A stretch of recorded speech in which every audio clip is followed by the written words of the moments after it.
جئنا إلى الدنيا كي ندعو إلى الله لننشر الخير في الكون الذي حارى ونرسل العطر من روض الهدى الزاهي ويشرق السلم أنوارا وأنوارا. اعوذ باللہ من الشیطان الرجیم. بسم اللہ الرحمن الرحیم. نحمدہ ونصلی علی رسولہ الکریم.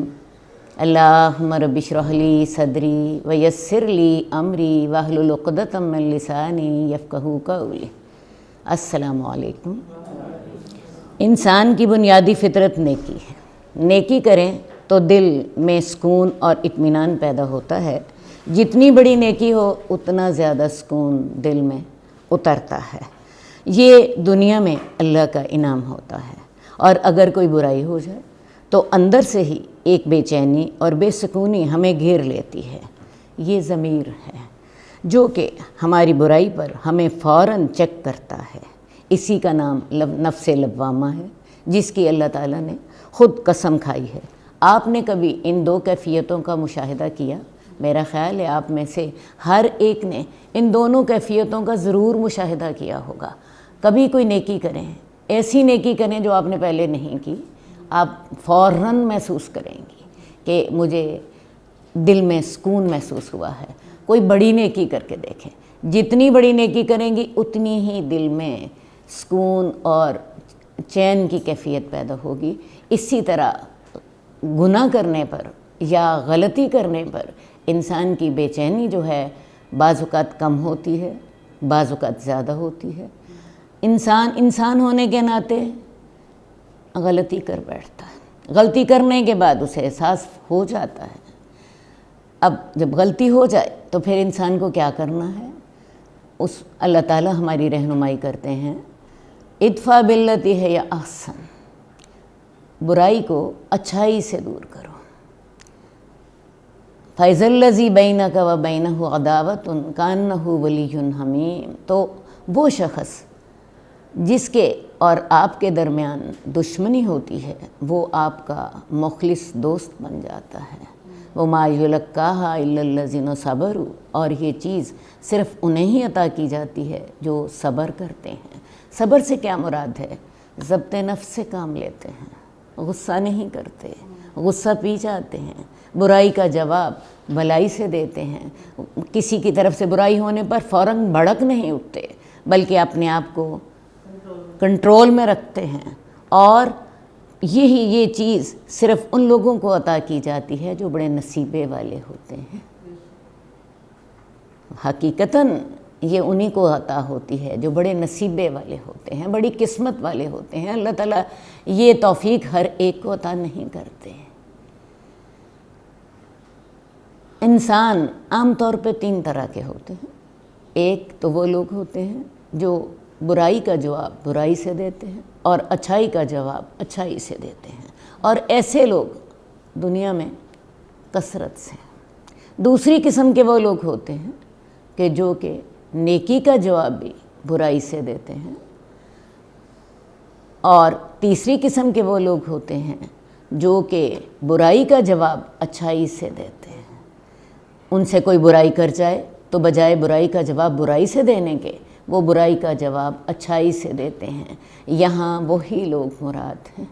نیکی اور بدی برابر نہیں ہوتی، تو تم برائی کو اچھائی سے دور کر دو تو اچانک ہی تم دیکھو گے کہ وہی شخص جو تمہارا دشمن تھا وہ تمہارا مخلص دوست بن جاتا ہے. یہ اخلاق اللہ تعالیٰ کو ہم سے مطلوب ہے کہ ہم برائی کو اچھائی سے دور کرنے کی کوشش کریں. سورہ شورى میں اللہ تعالیٰ نے مومنوں کی صفات بتائی ہیں، اور وہاں پر اللہ تعالیٰ نے ان کی ایک صفت یہ بھی بتائی ہے، وَيَدْرَؤُونَ بِالْحَسَنَةِ السَّيِّئَةَ. وہ برائی کو بلائی سے دور کرتے ہیں. اور ایسے ہی لوگ دنیا میں بھی کامیاب ہوتے ہیں. ہم کسی سے برائی کر لیتے ہیں، ہم نے کبھی سوچا کہ ہمیں اس کی تلافی کرنی چاہیے؟ تلافی کرنا تو بڑی دور کی بات ہے. ہمیں تو کبھی معذرت کا خیال بھی نہیں آتا. کبھی ایسا ہی کر لیا ہو ہم نے کہ ہم کسی کو یہ کہہ دیں کہ میں نے بھی تجھ پر زیادتی کی تھی، مجھے اس کا بڑا احساس ہے، مجھے معاف کر دو۔ حقیقت یہ ہے ایسی باتوں کا ہمارے معاشرے میں کوئی تصور ہی نہیں ہے۔ بتائیں، آپ بھی میری بات سن کے حیران ہو رہی ہوں گی، آپ بھی میری بات سن کر حیران ہو گئی ہوں گی۔ کبھی کسی سے آپ نے بدتمیزی کی ہو، کبھی کسی کو آپ نے بے عزت کیا ہو، کبھی کسی کے ساتھ زیادتی کی ہو، اور آپ کو خیال آیا ہو کہ مجھے تلافی مفاد کر دینی چاہیے۔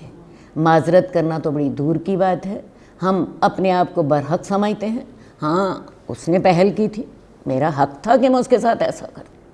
معمولی سی بات پر کسی شخص کو ساری زندگی کے لیے اپنے سے دور کر لینا نیک لوگوں کی شان نہیں۔ نیک لوگ اگر جوش میں آ بھی جائیں تو پھر ہوش میں آ کر فوراً سلامتی اور عافیت اور درگزر کی راہ پر چل پڑتے ہیں۔ رسول اللہ صلی اللہ علیہ وآلہ وسلم کس قدر با اخلاق، کس قدر نرم دل اور کس قدر برائی کا بدلہ بھلائی سے دینے والے تھے۔ اللہ تعالیٰ نے بہت سی قسمیں کھا کر قرآن مجید میں یہ فرمایا، اِنَّكَ لَعَلَىٰ خُلُقٍ عَظِيمٍ، آپ بڑے بلند اخلاق پر ہیں۔ واقعی آپ اس دنیا میں سب سے زیادہ نیکی کرنے والے اور برائی کا بدلہ بھلائی سے دینے والے تھے۔ ہمیں بھی یہی اخلاق سیکھنے ہیں، اسی سے ہی ہم ایک اچھا معاشرہ وجود میں لا سکتے ہیں۔ رسول اللہ صلی اللہ علیہ وآلہ وسلم نے اپنی ذات کے لیے کبھی انتقام نہ لیا۔ ہمیں سب سے زیادہ اپنی ذات محبوب ہوتی ہے۔ کوئی ہمیں بات کر کے کہاں جائے، اس نے ہمیں سمجھا کیا ہے؟ میں جب تک ایک بات کا جواب 10 باتوں سے نہ دے لوں مجھے چین نہیں آتا۔ ہم میں سے ہر شخص کا طریقہ یہی ہوتا ہے، لیکن رسول اللہ صلی اللہ علیہ وآلہ وسلم اپنی ذات کے لیے کبھی انتقام نہ لیتے تھے۔ باتیں تو درکنار، کفار مکہ نے کون سا ظلم ہے جو آپ کے ساتھ نہیں کیا، کون سی زیادتی ہے جو آپ کے ساتھ نہیں ہوئی؟ ابو جہل نے 2 دفعہ رسول اللہ صلی اللہ علیہ وآلہ وسلم کی جان لینے کی کوشش کی، اور یہ کوشش عین بیت اللہ میں تھی جو کہ حرم ہے، جہاں پہ کسی پر زیادتی کرنا عربوں کے ہاں بھی برا سمجھا جاتا تھا۔ عقبہ بن معیط بدبخت نے ایک دفعہ رسول اللہ صلی اللہ علیہ وسلم کی جو گردن تھی اس میں ایک چادر ڈالی اور اسے اتنا مروڑا کہ رسول اللہ صلی اللہ علیہ وسلم کی آنکھیں باہر نکل آئیں۔ یہ میں 1-2 مثالیں آپ کو دے رہی ہوں، لیکن اللہ کے رسول صلی اللہ علیہ وآلہ وسلم نے کبھی اپنے ذات کے لیے انتقام نہیں لیا۔ آپ پر 17 دفعہ قاتلانہ حملہ ہوا، مکے میں، مدینے میں، اور یہود نے مکے سے آپ نکلے ہی اس لیے تھے اور مدینے آئے ہی اس لیے تھے، آپ کے قتل کا منصوبہ بن گیا تھا۔ کفار مکہ نے، تمام رؤسائے قریش نے مل کے فیصلہ کیا تھا کہ رسول اللہ صلی اللہ علیہ وسلم کو قتل کر دیا جائے، اور یہ تمام آپ کے گھر کا محاصرہ کیے ہوئے تھے۔ اللہ تعالیٰ نے آپ کو وحی کے ذریعے خبر دے دی اور آپ اپنی جان بچانے کے لیے وہاں سے چل پڑے۔ آپ کی ہجرت کا باعث یہی واقعہ بنا تھا۔ تو آپ پر 17 قاتلانہ حملے ہوئے، لیکن کبھی بھی رسول اللہ صلی اللہ علیہ وآلہ وسلم نے کسی قاتلانہ حملے کا بھی انتقام نہیں لیا۔ یہ اخلاق ہے، یہ اخلاق ہے۔ یہود کی ایک عورت زینب بنت حارث نے رسول اللہ صلی اللہ علیہ وسلم کی دعوت کی۔ یہ غزوہ خیبر کے بعد کی بات ہے۔ غزوہ خیبر میں یہود کو بڑی بری طرح شکست ہوئی تھی، تو انہوں نے ایک اور طریقے سے رسول اللہ صلی اللہ علیہ وسلم کو نقصان پہنچانے کی کوشش کی۔ اس خاتون نے رسول اللہ صلی اللہ علیہ وسلم سے پوچھا، آپ کو کھانے کی دعوت دی، اور ساتھ ہی آپ سے پوچھا کہ آپ کو بکرے کے گوشت کا کون سا حصہ زیادہ پسند ہے؟ رسول اللہ صلی اللہ علیہ وسلم نے بتایا دستی کا، آپ کو دستی کا گوشت پسند تھا۔ اس خاتون نے کیا کیا کہ پوری بکری میں زہر ملا دیا اور خاص طور پہ دستی میں زیادہ ہی زہر ملا دیا۔ رسول اللہ صلی اللہ علیہ وسلم نے جب اس کی ایک بوٹی گلے میں ڈالی، اپنے منہ میں ڈالی، ایک لقمہ منہ میں ڈالا، آپ کو احساس ہو گیا کہ اس کے اندر زہر ملایا گیا ہے۔ رسول اللہ صلی اللہ علیہ وسلم نے اسے تھوک دیا، لیکن اس زہر کا اثر جو تھا آپ کے حلق کا جو قوا ہوتا ہے وہاں تک پہنچ چکا تھا۔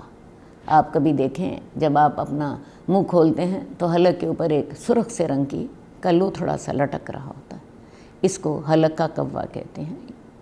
یہ اس زہر کے اثر سے کالا ہو گیا تھا۔ رسول اللہ صلی اللہ علیہ وسلم نے اس عورت کو بلا لیا، اس سے پوچھا، ہاں بھائی تم نے گوشت میں زہر ملایا تھا؟ وہ عورت کہنے لگی ہاں۔